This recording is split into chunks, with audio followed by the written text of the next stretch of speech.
खुलुमबाय दिनै सानसेनि रादाबफोरखौ फरायदों आं गेवलां हाज'वारिया। दुलाराय ब्रह्म धोरोम लाइमोन आफादनि 23थि आरो दुलाराय ब्रह्म धोरोम आइजो आफादनि 21थि बोसोरारि जथुम्माखौ फैगौ फेब्रुवारि दाननि 15, 16 आरो 17 खालारखालि सानथामनि मेहेरगोनां हाबाफारिजों खुंफुंनो लाहार फाहार खालामदों।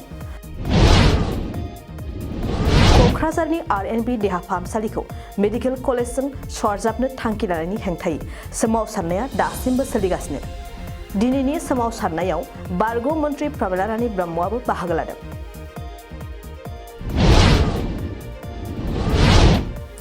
दुलाराय बर' फरायसा आफादनि खुंगा 55थि बोसोरसालिया जथुम्माखौ रौतानि बड'लेण्ड फोथाराव खुंफुंनो लाहार फाहार खालामनाया 90% आबुं जाबाय।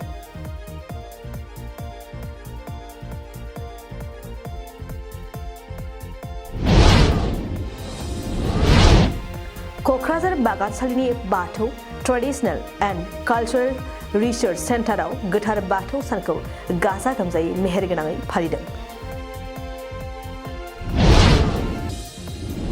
बड'लेण्ड मुलुगसोलोंसालि लाइमोन आफाद दुलाराय बाथौ गौथुमा मेहेरगोनाङै 4थि खेब गोथार बाथौ सान फालिदों।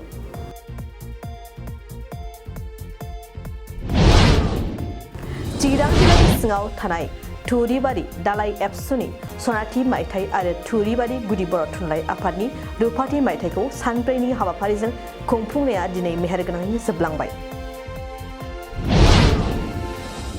चिरां जिल्ला खुंथाया सान्तिपुर बिसिडिसि लांगोनायाव सरकारनि गुबुन गुबुन मावथांखिनि सायाव सांग्रांथि मेल खुंदों।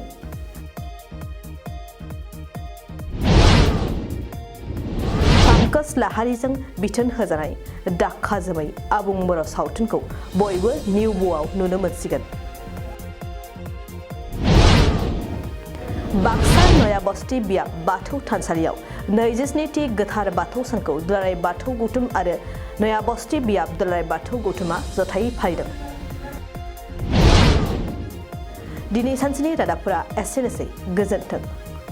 नोंथाङा सानाय सुनाय बेरामनि जेंनायाव गोग्लैदों नामा? जुदि नोंथाङा सानाय सुनाय दंब्ला जिंगा सिनांगौ गैया। चिरां जिल्लानि बेंटल गेट साफागुरियाव दायो एसआइ निउर' थेरापि सेन्टार दंसै। बे थेरापि सेन्टाराव नोंथाङा गोरलैयैनो देहानि सानाय सुनायखौ फाहामथाय लानो हागोन। बे आथिं सानायानो जाग्रोदों, ओमफ्राय जानाया एसे सिगांनिफ्रायनो जाखादों, ओमफ्राय बिदिनो गुबुन गुबुन मुलि जाबाबायदों, ओमफ्राय हामाखै। दिनैनि ट्रिटमेन्टआ आङो एसे मोजां मोनसिनबाय। जेरै सिं सानाय, आफादावरि सानाय, मोदोम जरा सानाय,